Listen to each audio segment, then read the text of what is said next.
여러분, 우리가 그동안 참 공부 많이 해요. 공부도 많이 하고 저 자신도 열심히 공부하고 있는데, 우리가 이렇게 공부를 많이 하고 성경을 읽고 하는 모든 일에 그 목적이 있고 우리가 원인이 있고 이유가 있지 않습니까? 우리가 인생을 살면서 이 신앙생활도 마찬가지인 것 같아요. 어떤 때 우리가 가야 되는 방향과 이런 것에 대해서 항상 점검을 하지 아니하면 곧 새길로 빠져요. 우리가 성경을 왜 열심히 봅니까? 왜 열심히 우리가 성경을 연구합니까? 나 자신을 위해서지만 나의 어떤 영광이나 내 명성을 위해서가 아니잖아요. 그 성경을 열심히 읽는 이유가 뭡니까? 주님을 찾고 싶은 마음, 주님에 대해서 조금이라도 더 알고 싶은 마음, 이 마음 하나가 우리로 하여금 성경으로 가게 해주잖아요. 왜냐하면 성경 외에는 주님을 알려주는 곳이 없어요. 성경 외에는. 정말 저도 그 마음 하나로 성경에 매어 달리고, 정말 내가 정말 제대로 알고 있는가 더 여기저기 찾아보고 그렇게 하고 있거든요. 자, 그래서 저희가 그동안 공부하고 있었던 것들이 이 하나님의 법에 대해서였어요. 그렇죠? 법. 왜냐하면 하나님은 이 법을 통해서 당신을 계시하셨거든요. 그래서 이 성경에는 하나님의 법이 아주 잘 적혀져 있어요. 그런데 이 시대에 사는 우리들의 마음의 심보가 제한을 받는 것을 아주 싫어해요. 우리가 미국에서 미국 시민으로 살면서도 이 파킹 티켓 하나만 먹어도 화가 나는 시대가 아닙니까? 내가 잘못을 해서 차를 잘못 주차해 놓고도 그 티켓을 받으면 괜히 화가 나는 그런 우리의 본성들을 갖고 있단 말이죠. 주의 말씀임에도 불구하고 우리들에게 어떤 것들을 가르칠 때 우리가 마음이 곱지가 않아요. 마음이 참 문제죠. 큰 문제죠. 이러한 문제 때문에 사실은 하나님이 주신 그 큰 율법이 그동안 많이 그 경홀히 여김을 당하고 이 만홀히 여김을 당하는 그런 시대에 우리가 살고 있는 것이에요. 그래서 우리가 이 법에 대해서는 매일매일 연구와 공부해도 모자라지 않아요. 그렇게 우리가 그 부분에 있어서 굉장히 아둔해요. 이해력이 없고. 그래서 그동안 우리가 이 법에 대한 공부를 쭉 하고 있었어요. 자, 오늘은 예수님께서는 그러면 이 법에 대해서 우리를 어떻게 가르치셨는가? 이 법. 우리가 그래서 공부했죠. 예수님이 이 산 위에서 하신 말씀, 여러분들이 그동안 교회 다니면서 많이 배웠던 팔복, 산상수훈, 이것은 율법을 펴서 우리에게 보여주신 것이에요. 그리고 앞으로 예수님께서 하실 사역을 미리 보여주신 것이에요. 예수님이란 분에 대해서 예수님이 소개시켜 주신 거예요. 세상에다가. 자신에 대해서. 그래서 제가 그전 시간에도 설명드렸지만 왜 팔복이라고 부릅니까? 심령이 가난한 자는 복이 있나니 천국이 저희 것이며. 왜 우리에게 이것을 복이 있다고 하셨을까? 여러분, 이 8복을 다 읽어보면 전부 다 복이 있나니 복이 있나니 복이 있나니. 이것을 복이라고 예수님이 우리에게 아주 지정해 주셨어요. 복은 뭡니까? 복은. 그러니까 복은 주의 말씀대로 잘 살아갈 때 얻을 수 있는 것이 복이에요. 주님의 말씀을 빼고서는 우리가 축복을 얻을 수가 없어요. 하나님의 은혜도 우리에게 임할 수가 없어요. 그러니 이것은 아주 중요한 가르침이에요. 산상수훈. 산상수훈. 후세에게 전하는 교훈. 산 위에서 하신 말씀. 이것은 우리에게 실제적으로 우리에게 다가와서 우리의 마음을 울리고 우리의 생활을 변화시켜 줘야만 우리에게 복으로 임해야 되는 것이에요. 복. 그런데 결론은 무엇이냐? 우리가 이것을 잘 배우면 성경에서는 우리가 주님의 십자가를 질 수 있다고 얘기하고 있어요. 우리가 팔복을 잘 배워서 복 있는 자가 되면 세상에서 잘 사는 것이 아니고 세상에서는 의와 의를 위해서 핍박을 받고 비방을 당하고 조롱을 당하는데 너희들이 당할 것인데 아주 마음의 평안을 얻고 아주 너희들이 복 있는 자가 될 것이다. 이렇게 결론이 지어져 있어요. 여러분, 이것은 우리에게 예수님께서 우리를 부르셨잖아요. 나를 따라오라. 그렇게 부르셨잖아요. 근데 뭐라고 말씀하셨어요? 수고하고 무거운 짐진 자들아 다 내게로 오라. 내가 너희를 쉬게 하리라. 이렇게 우리를 초청하셨어요. 그리고 또 뭐라고 말씀하셨어요? 너희가 나를 따라오려거든 너를 부인하고 십자가를 지어라. 그런데 또 뭐라 하셨어요? 내 십자가는 무거운 것이 아니라 나는 마음이 온유하고 겸손하니 내 멍에를 메고 나를 따라오라. 이렇게 분부하셨어요. 그래서 이것은 바로 무엇인가? 우리에게 십자가를 지는 방법을 알려주시는 거예요. 너희가 어떻게 하면 십자가를 질 수 있다. 왜냐? 그 십자가는 우리 힘으로 못 져요. 여러분 한번 해보셨을 거예요. 십자가 져보려고. 예. 저는 그 십자가 져보려고 많이 애썼어요. 노력했어요. 근데 십자가를 질 수 없더라고요. 주님께서 우리에게 십자가 지는 방법, 즉 무엇이겠습니까? 우리가 마음이 온유하고 겸손해지는 방법, 예. 우리가 주님의 성품을 닮을 수 있는 방법, 그 길을 지금 알려주시니까 우리에게 너희가 이 8가지 복을 잘 따라 배우면, 그래서 이 복을 받으면 천국이 너희 것이 되고 너희는 내 백성이 되고, 예. 너희는 평안을 누리고 내가 걸어갔던 길을 너희들도 걸어서 천국까지 올 수 있고, 이런 말씀을 지금 하시는 거예요. 여기에 사도 바울은 뭐라고 덧붙였는가? 우리가 이 팔복을 잘 배우면 악한 자가 내뿜는 그 불화살들을 우리가 어떻게 해요? 소멸시킬 수 있다. 우리가 불화살들을. 우리가 앞으로 계속 공부하면 나옵니다. 여기에 보면 악한 자를 대적지 말라고 그랬어요. 그죠? 싸우지 말라고 그랬어요. 그런데 우리가 어떻게 이것을 잘 배우면 악한 자의 그 불화살을 소멸할 수 있겠습니까? 그런 방법들을 실제적으로 알려주신 거예요. 이 팔복이. 여러분 그동안 팔복 많이 공부하셨기 때문에 나 다 알고 있어, 이런 마음이 있으실지도 모르겠어요. 팔복에 대해서. 그런데 여러분이 공부를 제대로 하고 나면 여러분 마음에 내가 전혀 모르는구나, 내가 복이 무엇인지 몰랐구나, 그리고 마음에 갈급한 심령이 되실 거예요. 예, 주의 말씀을 더 찾고 싶은 마음. 자, 오늘 그 첫 시간이에요. 첫 시간. 자, 예수님께서 입을 열어 가르치신데 처음 가르치신 계명이, 우리는 이것을 계명으로 받아야 돼요. 예, 계명으로 우리가 지켜야 될 계명, 주를 사랑하는 자는 계명을 지킬지니, 예, 그 계명 중에 첫 계명입니다. 예, 심령이 가난한 자. 우리의 마음이, 여러분 여기서 심령이 무엇일까요? 심령. 예, 심령은 마음과 영혼 아니겠어요? 예, 그래서 이것은 마음과 정신 세계예요. 우리와 마음과 정신이 주님 앞에 가난한 자가 되어야 돼요. 우리에게 여기를 부요하게 해주시기 위해서 주님이 어떻게 되셨어요? 가난한 자로 이 땅에 오셨어요. 예. 여러분 우리가 이것은 많은 시간 공부했습니다. 과거에. 예. 주님의 겸비하심, 주님이 이 땅에 가난한 자로 오신 이유 다 공부했으니까 여러분이 한 번 더 찾아보세요. 그 이유는 한 가지예요. 우리들의 심령을 부요하게 해주시기 위해서. 우리가 심령이 가난한 자가 되어야 돼요. 주님 앞에. 그런데 우리의 심령이 어떻게 부요해집니까? 주의 말씀으로 우리의 심령이 부요케 되어야 돼요. 우리가 풍성한 삶을 누려야 돼요. 어떻게? 영적으로. 우리 생애가 풍성해져야 돼요. 말씀으로.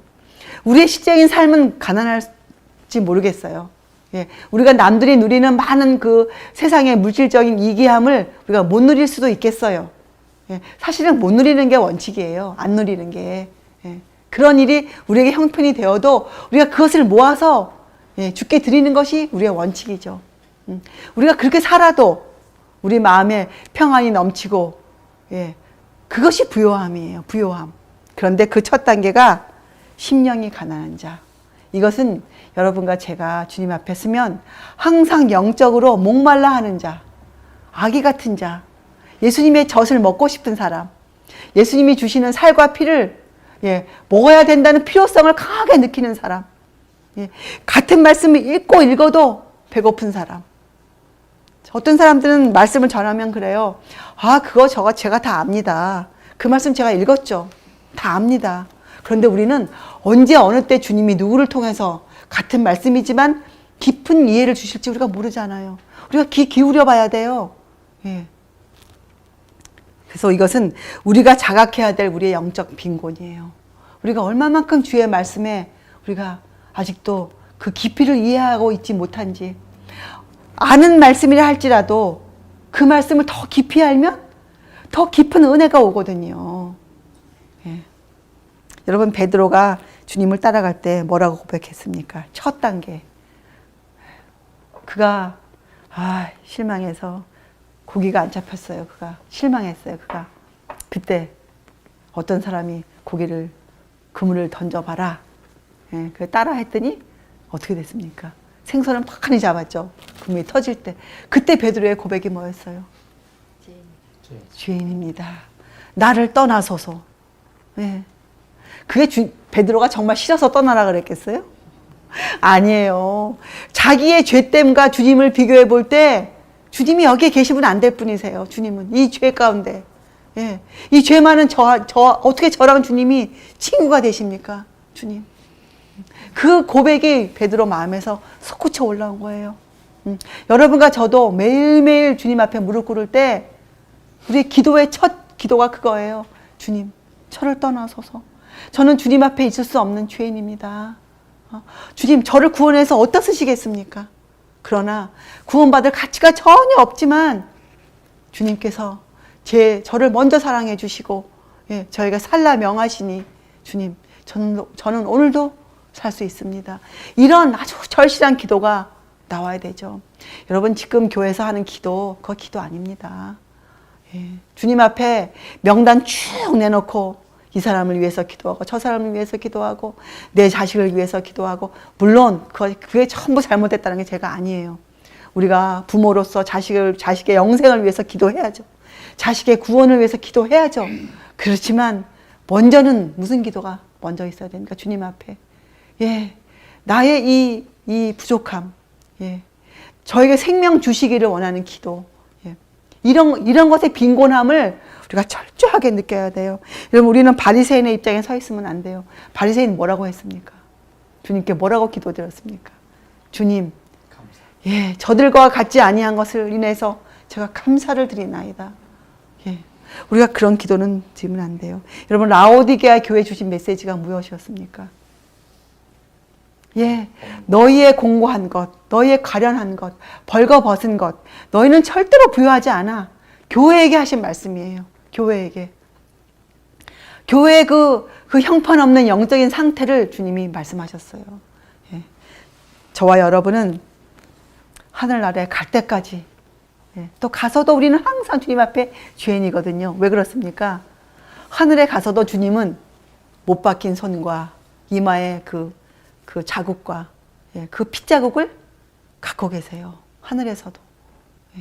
어떻게 우리가 그런 주님을 보고 하늘이라고 그래서 우리가 거기에서 우리가 주님 앞에서 우리가 그렇게 정말 우리 마음대로 하겠습니까? 하늘 가서도.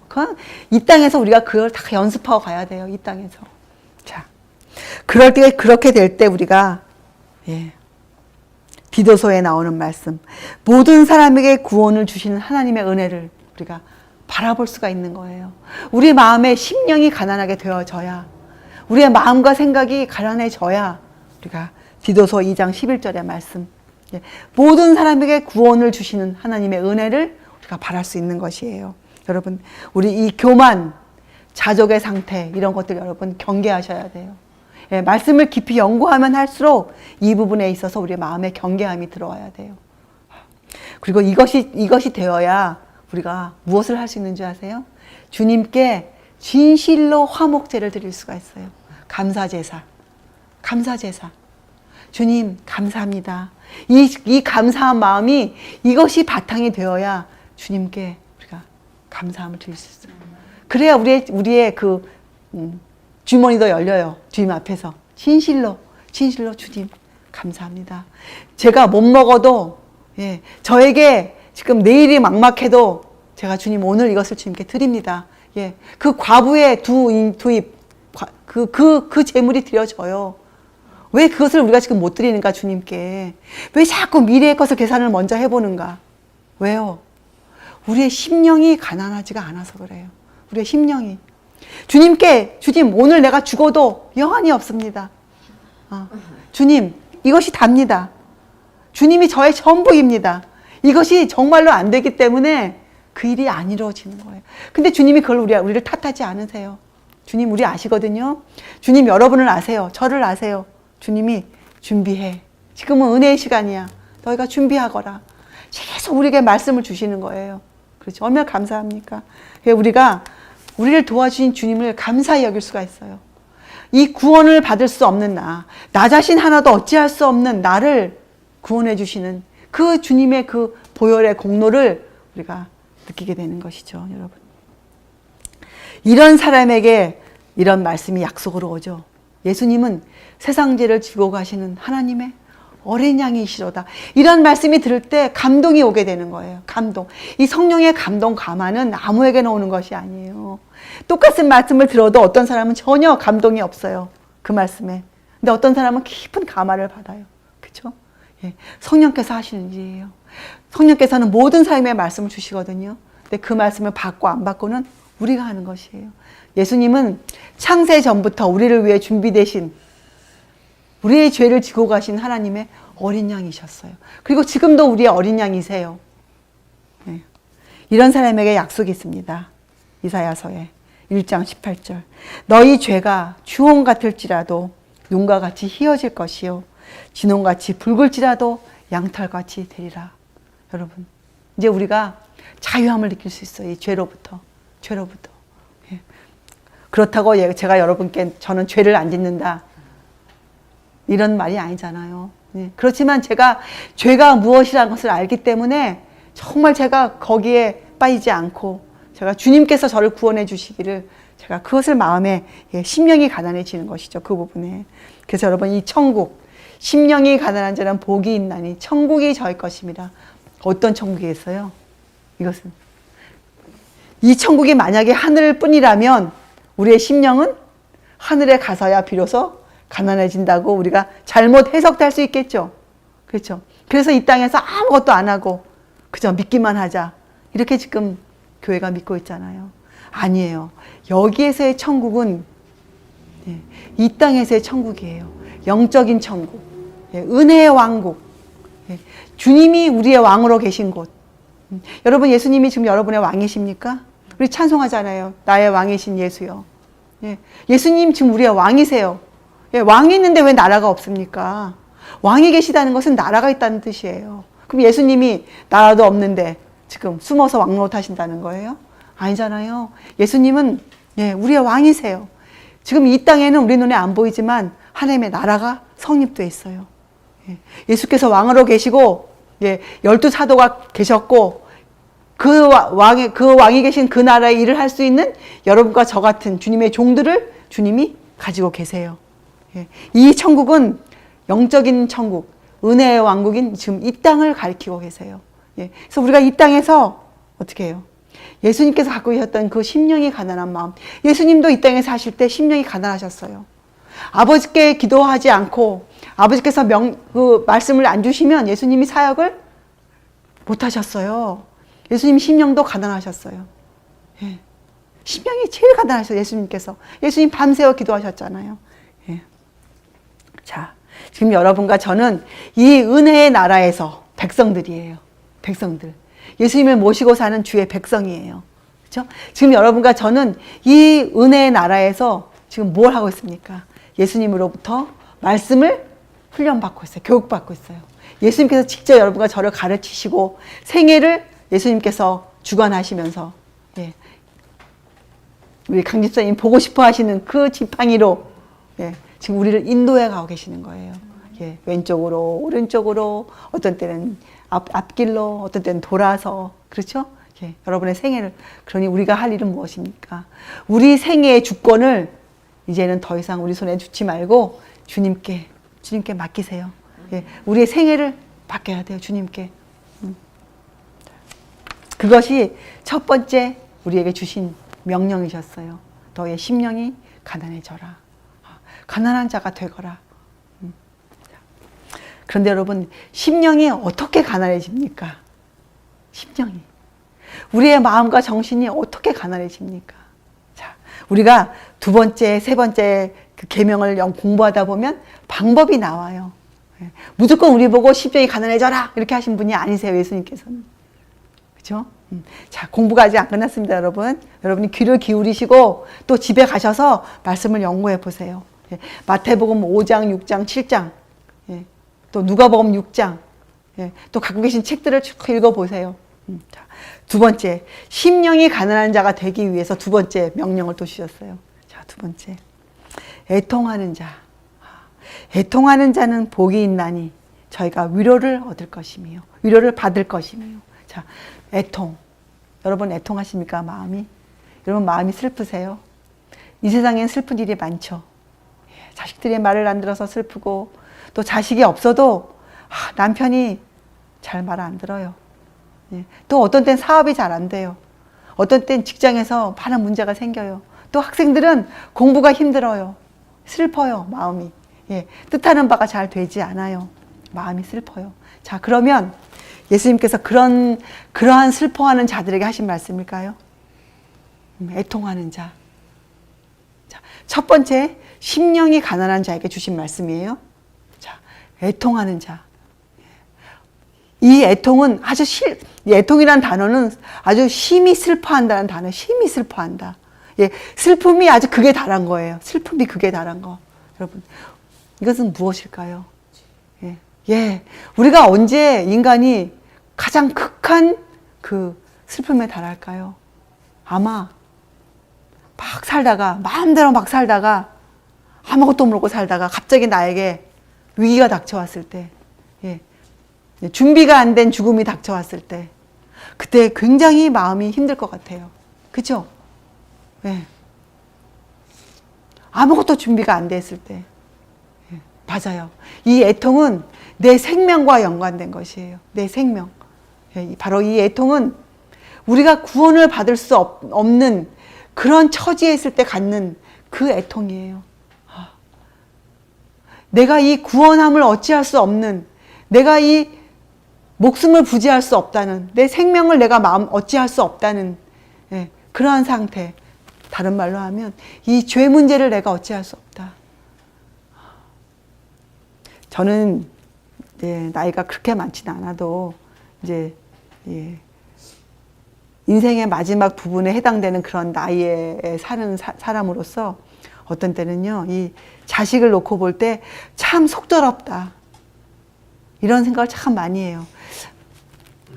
내가 배 아파 낳았고, 내가 그렇게 피땀 흘려 길렀고, 또 말을 잘 들어주던 자식들이었는데 다 머리가 크고 자기네가 쓸 때가 되어서 살게 되니 참 엄마 심정을 몰라줘요. 엄마가 왜 그러는지 자기네들에게. 엄마가 자식한테 잔소리하고 싫은 소리해서 사탕 한 입 얻어먹자고 하겠어요? 그들의 가진 무엇을 빼앗자고 하겠어요? 없어서 못 줄 판인데 부모 마음은 터주고 싶은데. 근데 부모가 그렇게 할 때는 다른 그 부모의 마음이 있을 텐데 그것을 전혀 몰라줄 때 자식들이. 그리고 그런 자식을 위해서 아무것도 해줄 수 없을 때, 그럴 때 느끼는 그 비애감, 좌절감. 참 힘들어요. 정말. 근데 그것이 내가 지어놓은 죄의 결과라는 것을 제가 알게 되었을 때. 그죠? 제가 잘못 살아온 일의 결과로서 그러한 일이 벌어졌다는 것. 또 제가 맺어놓은 많은 인간관계 생기는 문제들이 제가 잘못해놓은 그 결과로서 지금 제 눈앞에 있다는 그 어찌할 수 없는, 제가 이 두 손과 두 발과 제 머리와 제가 가진 모든 것으로도 제가 지금 제 목숨을 내놓아도 그 일이 해결 안 된다는 그 앞에서 가지는 비통함, 그 비통함, 애절함, 그것이 애통함이에요. 애통. 여러분들 다 그런 경험이 있으실 거예요. 애통함. 그런데 성경은 그 애통하는 자가 복이 있다는 것이에요. 복이 있대요. 여러분, 그 애통은 진정한 마음으로 죄를 슬퍼하는 것이에요. 진정한 마음으로 죄를 슬퍼하는 것. 근데 약속이 계시죠. 예수님께서 이렇게 말씀하셨어요. 내가 땅에서 들리면, 이건 뭡니까? 예수께서 하늘에 가시면 모든 사람을 내게로 이끌겠노라. 너희가 심령만 가난해지면 너희의 그 애통함을 내가 너희에게 위로로 돌려주겠노라. 여러분, 계시록에 어떤 말씀 나옵니까? 마지막에 예수께서 우리의 눈물을 닦아주신대요. 우리가 그때까지 눈물을 흘릴 것이에요. 우리의 눈물을 그때 닦아주신대요. 여러분. 여러분, 이 약속의 말씀에 의지해서 십자가에 달리신 주님을 바라보세요. 우리 주님이 왜 십자가에 가셨습니까? 우리가 오늘 그거 다시 반복해서 공부할 시간이 없어요, 여러분. 여러분이 그것은 매일매일 여러분이 공부하셔야 돼요. 우리 주님이 왜 이 땅에 그 육체로 그 목수의 아들로, 그렇죠? 예, 그 아무것도 볼품 없는 그 집안에 그 아들로 태어나셔서, 예, 왜 그런 일을 하시면서 왜 그렇게 사시고 결국에는 왜 십자가에서 그렇게 처절하게 돌아가셨는가? 여러분, 성경은 말씀하시기를 우리를 이끌기 위해서 그렇게 하셨대요. 우리를 하늘로 데려가시기 위해서, 우리를 주의 사람으로 만드시기 위해서 그렇게 하셨대요. 여러분 죄는요, 그래서 이 주님을 모욕하는 것이에요. 주님을 조롱하는 것이에요. 우리가 주님을 어떻게 조롱합니까? 우리가 말로는 주님을 사랑한다 고백 많이 하죠. 그렇죠? 근데 우리가 어떻게 주님을 조롱합니까? 우리가 주의 말씀대로 살지 않아요. 주께서 하라고 하신 것을 안 해요. 그거 주님 모욕하고 조롱하는 거예요, 여러분. 우리 말로만 믿는 거, 우리 이거 소용없어요. 우리 주님 앞에 증거를 드려야 돼요. 증거를 드려야 돼요. 주님이 그 큰 증거 주신 두 가지가 하나 있잖아요. 하나는 너에게, 우리에게 11조를 약속하셨어요. 하라 하셨어요. 11조. 그렇죠? 그 다음에 또 한 가지가 뭡니까? 주의 날을 기억하여 거룩히 지키라. 두 가지를 크게 주셨어, 우리에게. 먼저.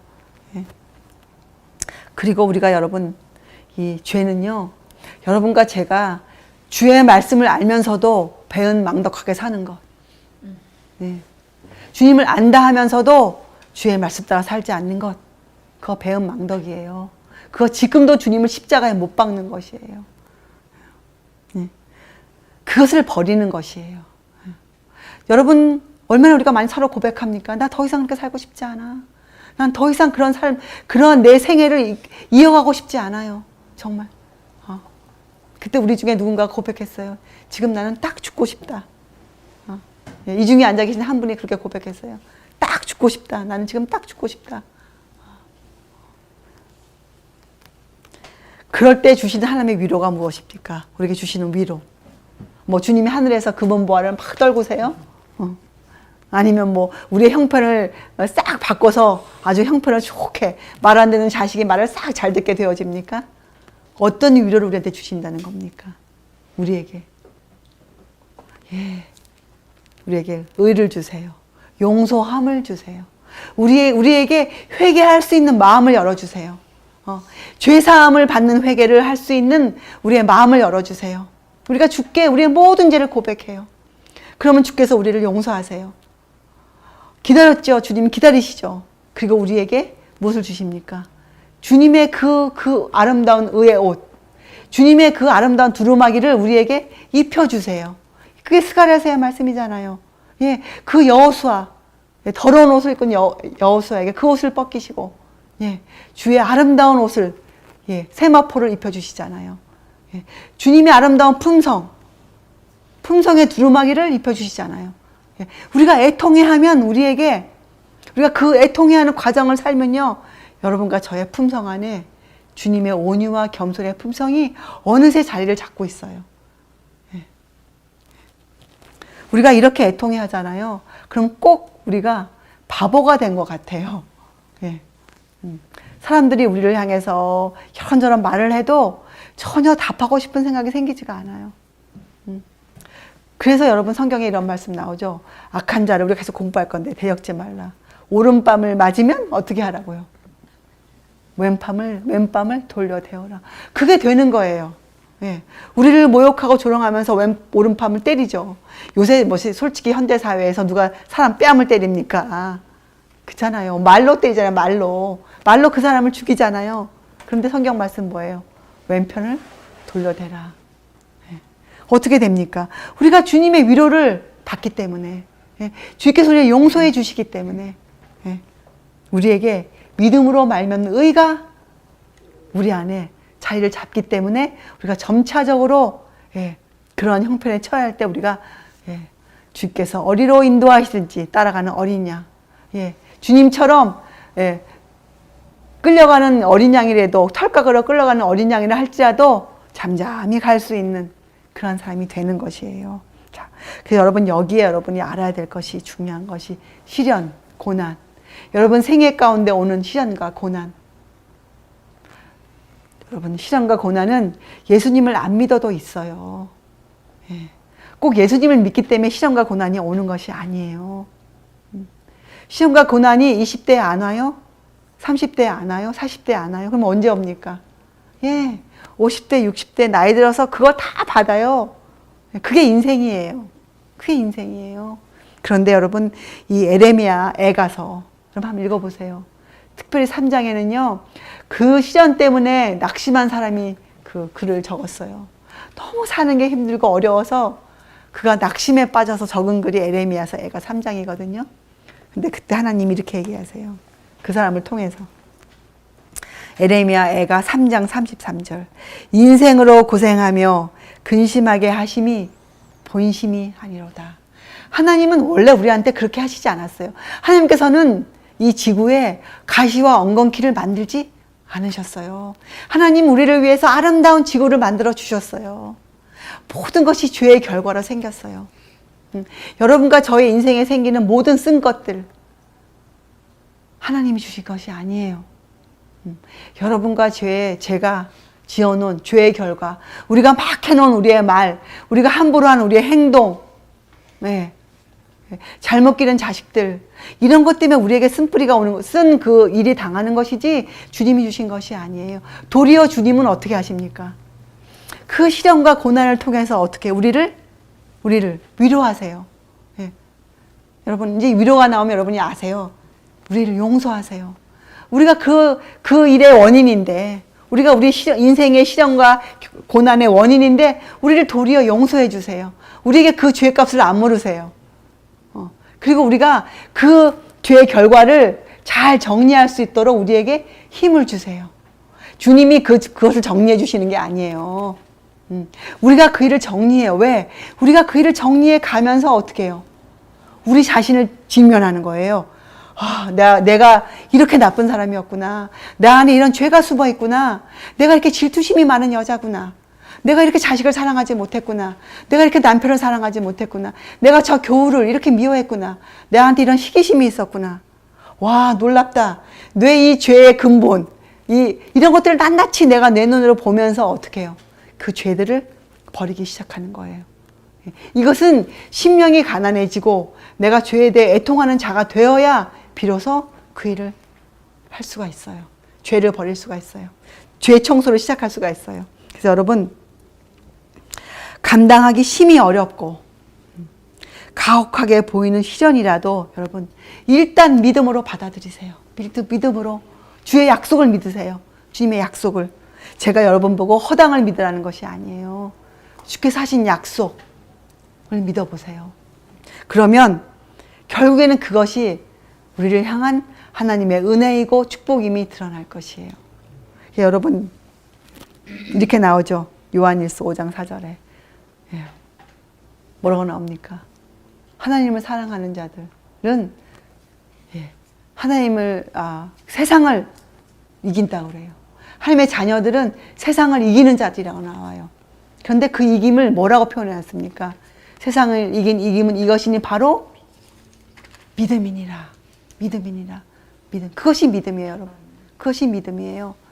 아무리 가혹하게 보이고 힘들어 보이고 어려워도 주님을 원망하지 않고 불평하지 않고 우리가 낙심하지 않고 우리가 한번 매달려 보는 것. 매달려 보는 것. 그래서 사실 우리에게 닥치는 인생의 고난은 사실은요, 우리의 성품에 지금 많이 들어가 있는 이 불순물들, 그렇죠? 나쁜 성질 머리들, 교만함, 이런 것들을 없애버리는 도구들이에요. 도구들. 여러분, 주님은 우리를 뭐라고 부르십니까? 주님은 우리를 보석이라 그러세요. 그렇죠? 성경에 성전을 지어가는 돌들, 보석들이거든요. 우리가 진주문 열고 들어가면 있을 보석들이에요, 우리들이. 그런데 여러분, 보석이 보석으로 되려면 어떻게 해야 됩니까? 다이아몬드가 처음부터 다이아몬드가 아니에요. 어떻게 다이아몬드가 됩니까? 처음에는 예, 채석장에서 그 돌을 가져와서 어떻게 해요? 정과 끌로 다 해잖아요. 그리고 그 다이아몬드 만드는 애 가면 이 돌을 깎는 기계가 있대요. 연마. 그 연마 무슨 기계라고 부르더라고요. 거기 집어넣잖아요. 그러면 난리가 나죠. 그 돌이. 그러면 이렇게 큰 돌이 들어갔는데 어떻게 나옵니까? 예. 어떤 때는 눈에도 안 보이는 쬐끄만 다이아몬드가 나오고 보석이 나오는 거잖아요. 보석. 주님은요, 믿지는 장사를 하시는 분이 아니세요. 예수님께서는. 그죠? 예수님은 여러분과 제가 가치가 없는 돌이었으면 절대로 이 자리에 여러분과 저를 갖다 앉혀놓지 않으셨어요. 주님이 보실 때 여러분은 아주 가치가 많은 귀한 다이아몬드들이에요. 그래서 갖다 앉혀놓으셨거든요. 바로 이 안목이 여러분들이 영혼을 보는 안목이에요.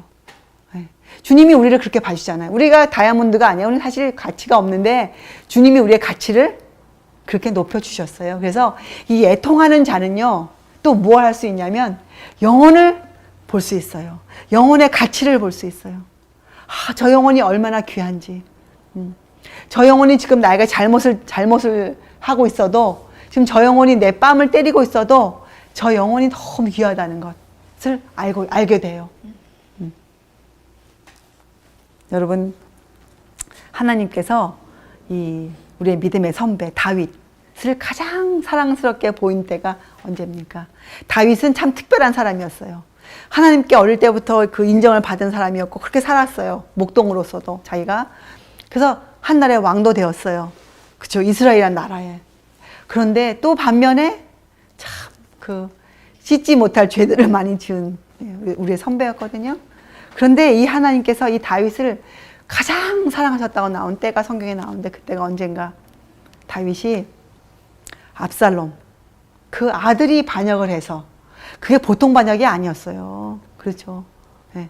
그 아버지가 그 반역에 도망 나와서 신발도 신지 못하고 버선발로 그가 감람산을 올라갈 때, 그때 하나님이 다윗을 가장 사랑하셨어요.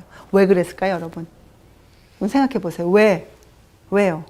다윗이 어떻기 때문에?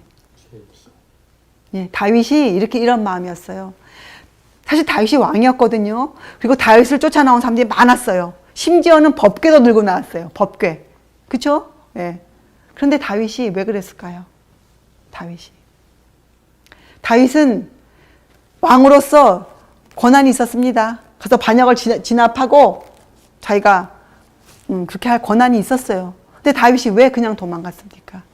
다윗이 왜 그 창피함을 무릅썼을까요? 왜 다윗이 고개를 숙이고 그가 버선발로 울면서 그가 감난산을 갔을까요? 그는 그 아들의 반역을 당하는 순간 그는 알았어요. 이 모든 일의 원인이 나다. 그렇잖아요. 압살롬이 어떻게 탄생했으며 자기가 다 알잖아요. 그렇죠? 또 압살롬이 왜 그렇게 아버지의 사랑을 갈급했는데 자기가 어떻게 그를 대했으며, 예, 여러분, 압살롬을 그렇게 사랑하지 않았잖아요, 다윗이. 예, 그 진정한 아버지의 하나님의 사랑으로 그렇게 취급 못했거든요. 예, 그런 모든 일의 그 결과로 온 것이 아들의 반역이었어요. 다윗은 나라를 잃어버린 것이 중요하지 않았어요.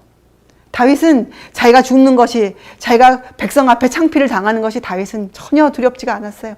다윗은 무엇이 두려웠을까요? 자기의 죄. 예.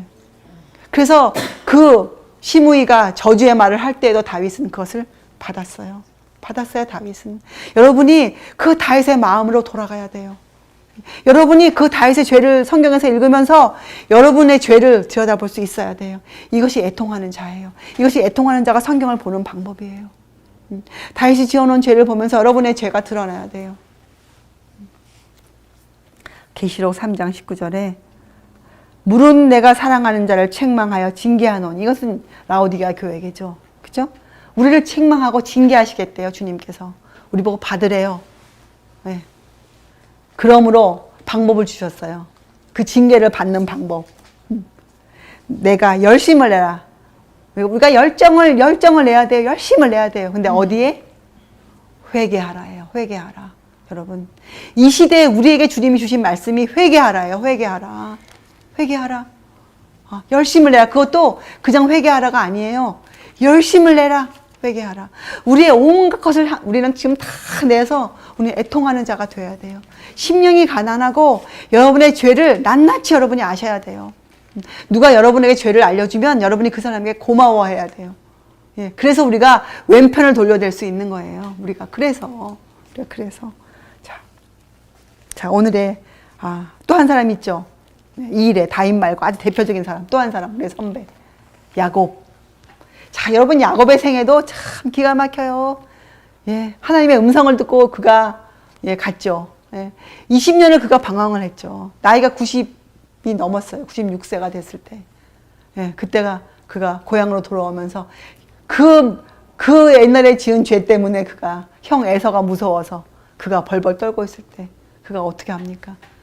그가 그때 야복 강가에서 그가 기도하잖아요. 그때 야곱이 배웠어요. 속절없음을. 그때 야곱은 배웠어요. 세상에. 그 오랜 세월 동안 15세 그가 팥죽을 팔았거든요. 15살에. 그리고 96세 때 그가 이 두 손을 다 놓았어요. 예, 하나님께서 환도표를 쳤어요. 그에게. 그때 그가 알았어요. 여러분, 그게 인생 사람들이에요. 예, 몇십 년을, 여러분과 저도 그렇지 않습니까?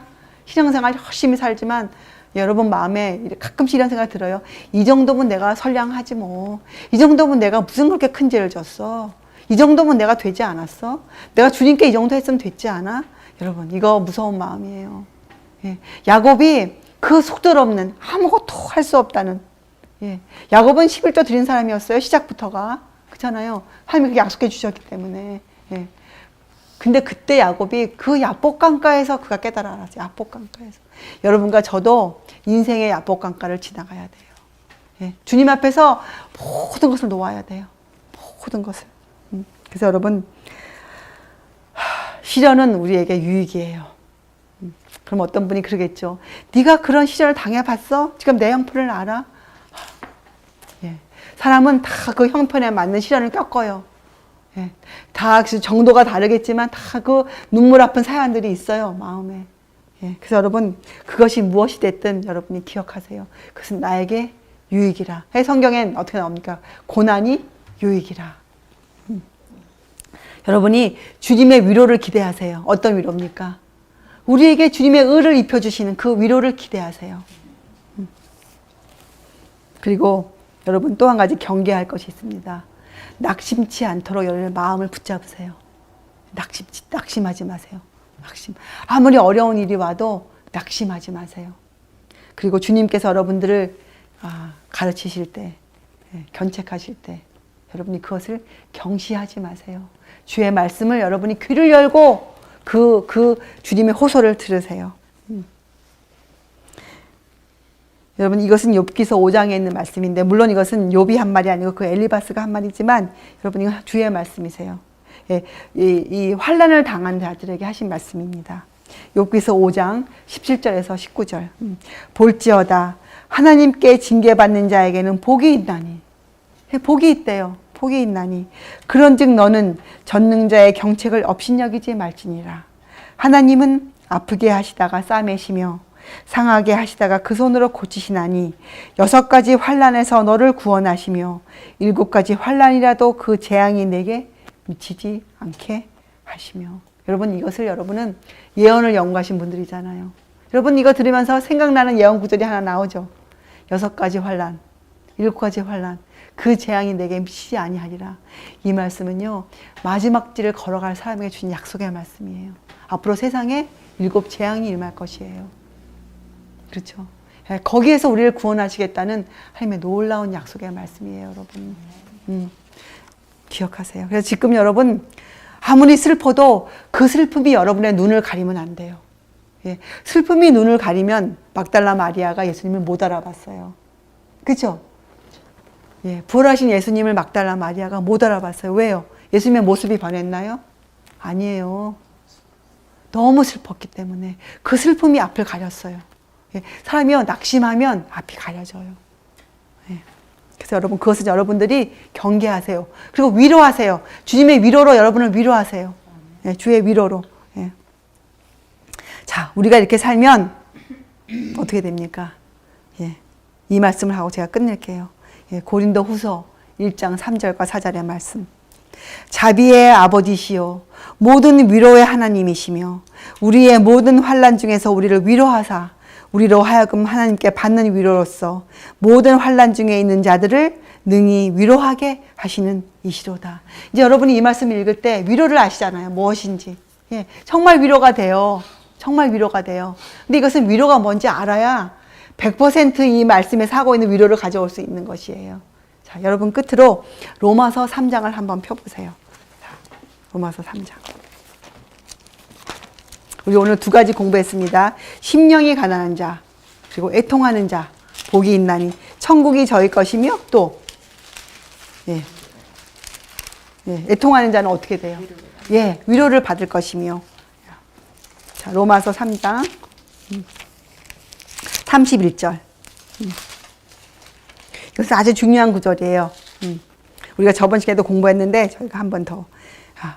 바울 선생님이 이 믿음으로 말미암는 의를 쭉 설명하시면서 결론으로 31절에 이렇게 말씀하셨어요.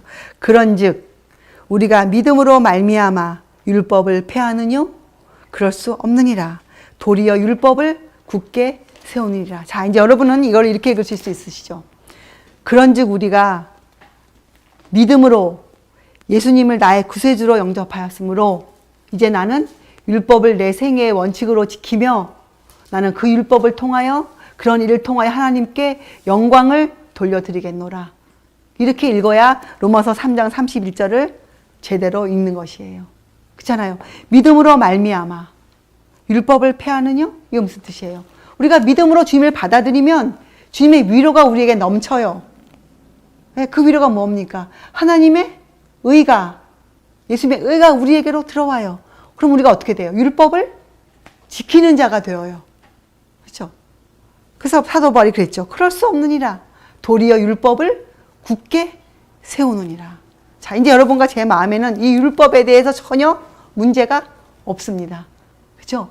이제 여러분과 저는 세상에 나가서 지금은 율법을 지켜야 될 때입니다. 지금 율법이 이런 것입니다. 이렇게 외칠 수 있을까요? 또 외쳐야 마땅하죠. 그렇죠, 여러분? 자, 여러분이 산상수훈 그동안 많이 아시는 거라 할지라도 여러분 우리가 또 공부하고 공부해야 돼요. 여러분 심령이 가난해지기 원하시죠? 예. 그리고 우리가 정말 이 죄 때문에 애통한 자, 그래서 내 이웃을 주께서 취급해 주신 것처럼 내가 취급해 줄 수 있는 사람, 우리 다 그러한 분들 되시길 바랍니다. 예, 기도하시겠어요? 하늘에 계신 자비하신 아버지시여, 우리의 위로의 하나님이시여, 우리의 아버지시여. 아버지, 저희들이 주님 앞에 모든 것을 내어놓습니다. 저희가 지금 그 과정에 있습니다. 저희가 채석장에 들어가 또 우리가 지금 그 보석으로 다듬어지고 있는 이 어려운 인생길에 있습니다.